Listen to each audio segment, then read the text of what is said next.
안녕하세요. 중대재해처벌법 관련 변호사 김남석입니다.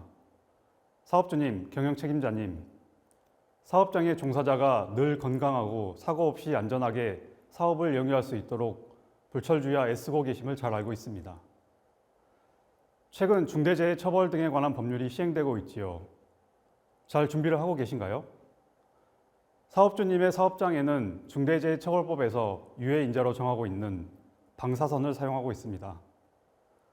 따라서 기 사업장의 해당 방사선언은 원자력안전법에 의한 철저한 규제가 적용되고 있습니다. 사고와 재해의 발생은 예측할 수 없습니다. 이러한 사고가 중처법에서 정한 재해에 해당될 경우 사업주 또는 경영책임자는 안타깝게도 처벌 대상이 될 수 있습니다. 사업주님, 경영책임자님, 지금부터 중대재해처벌법에 대한 이해와 준비를 하실 수 있도록 영상을 통해 설명드리겠습니다. 원자력 관계사업자 사업주님, 경영 책임자님, 안녕하세요. 아나운서 김예림입니다. 원자력 관계사업자는 원자력 안전법에 따라 방사선 안전관리를 해야 합니다. 이와 더불어 경영 책임자님들께서는 2022년부터 시행된 중대재해 처벌 등에 관한 법률에 따른 이행 조치를 준비하셔야 하는데요. 우리 경영 책임자님들께서는 이미 원자력 안전법에 따라 방사선 안전 관리를 하고 있는데 중대재해처벌법은 왜 또 만들어진 건지 궁금하시죠? 오늘은 제가 원자력 안전법과 중대재해처벌법의 차이점을 확실하게 알려드리겠습니다. 먼저 각 법이 제정된 배경부터 알아볼까요? 원자력법은 원자력 이용 및 진흥체제와 원자력의 안전 규제라는 서로 상반된 내용을 한 법령 안에서 다루고 있었습니다. 원자력 안전법은 2011년 7월 25일 원자력법의 제26차 개정을 통해 원자력법으로부터 분리되었습니다. 중대재해처벌법은 산업 현장에서 인명피해로 이어지는 재해들이 지속되어 이를 막기 위해 제정되었는데요. 기업 차원에서 안전보건관리체계 구축 등 산재 예방을 위한 경영 시스템을 제대로 마련하지 않았다는 현장의 목소리를 반영해 해당 법률에 관련한 논의를 활발히 했습니다.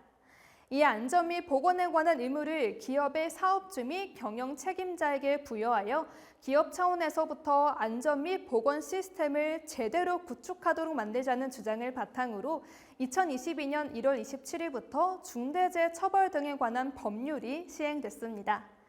안전 규제와 산업 현장에서 안전을 도모해야 한다는 배경을 가진다는 점에서 두 법이 비슷해 보이죠?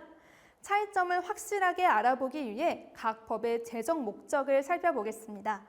먼저 원자력 안전법은 원자력의 연구, 개발, 생산, 이용 등에 따른 안전관리에 관한 사항을 규정하여 방사선에 의한 재해 방지와 공공의 안전을 도모함을 그 목적으로 하고 있습니다. 중대재해처벌법은 사업 또는 사업장, 공중이용시설 및 공중교통수단을 운영하거나 인체에 해로운 원료나 제조물을 취급하면서 안전보건조치 의무를 위반하여 인명피해를 발생하게 한 사업주, 경영책임자, 공무원 및 법인의 처벌 등을 규정함으로써 중대재해를 예방하고 시민과 종사자의 생명과 신체를 보호함을 목적으로 합니다.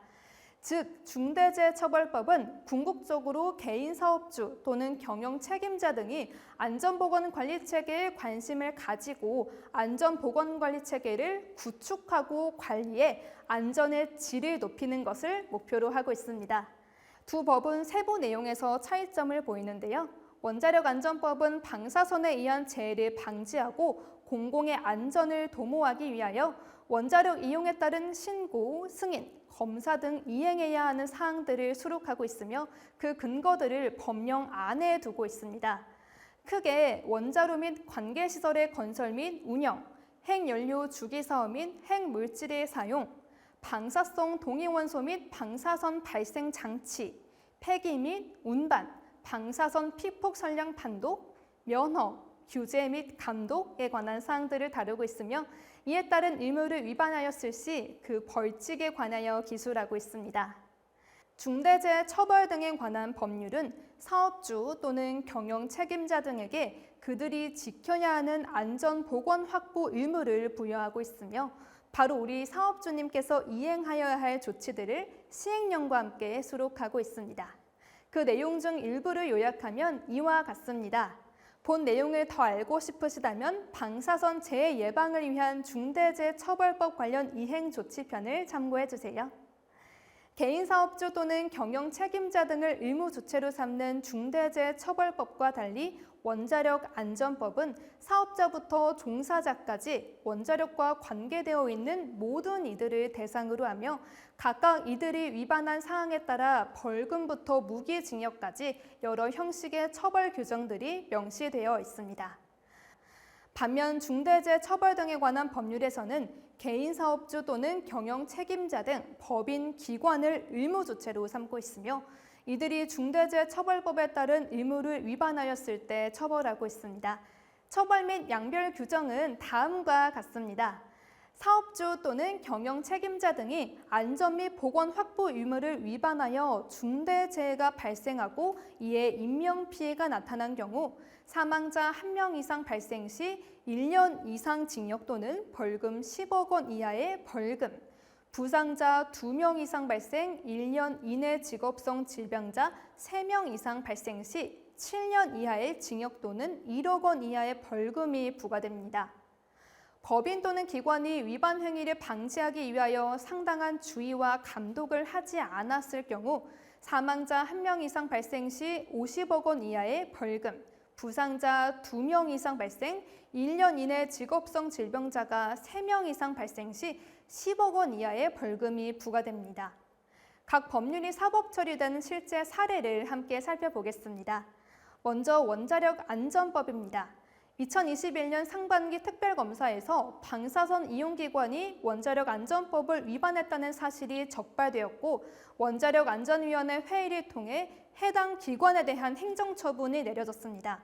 해당 기관은 방사선 작업 종사자가 이수해야 하는 정기교육이 이행되지 않았으며 방사선 관리구역 경계에 설치하여야 하는 경고 등을 설치하지 않은 채 작업을 진행하였고 동시에 개인 선량계 및 직독식 선량계도 착용하지 않았던 것으로 확인이 되었습니다. 작업 전 받아야 하는 건강검진도 받지 않는 등 적합한 작업 방법 및 절차 수립이 이루어지지 않았습니다. 이는 원자력안전법 제59조, 제106조 위반으로 해당 방사선 이용기관에 대해 과징금 2억 4천만 원의 처분이 가해졌습니다. 다음으로 중대재해처벌법의 사례입니다. 지난 2023년 4월 6일 중대재해처벌법 위반 사건에 대한 1호 판결이 이루어졌습니다. 본 사건은 2022년 5월 요양병원의 중축 공사 현장에서 일하던 하청 근로자가 5층 높이에서 철근을 옮기는 작업을 하던 중 추락하여 숨진 사건입니다. 이때 5층에서 작업자의 안전을 위한 안전대가 설치되지 않았기에 안전보건 확보 의무를 위반하여 도급회사 대표이사에게 징역 1년 6개월, 집행유예 3년, 그리고 그 도급회사에게는 벌금 3천만 원의 형이 확정되었습니다. 사업주님, 지금까지 보신 것처럼 원자력안전법과 중대재해처벌법에 공통으로 명시된 사항뿐만 아니라 각 법에서 요구되는 의무사항 등을 충실히 이행해 주셔야 합니다. 특히 중대재해처벌법의 경우 처벌 대상이 바로 우리 사업주님이 될 수 있다는 사실을 꼭 기억해 주시고 안전한 방사선 이용 현장을 만들어 주시길 바랍니다. 안전을 지키는 것이 회사를 지키는 가장 쉬운 길입니다. 안전은 업, 사고는 너너. 지금까지 아나운서 김예림이었습니다.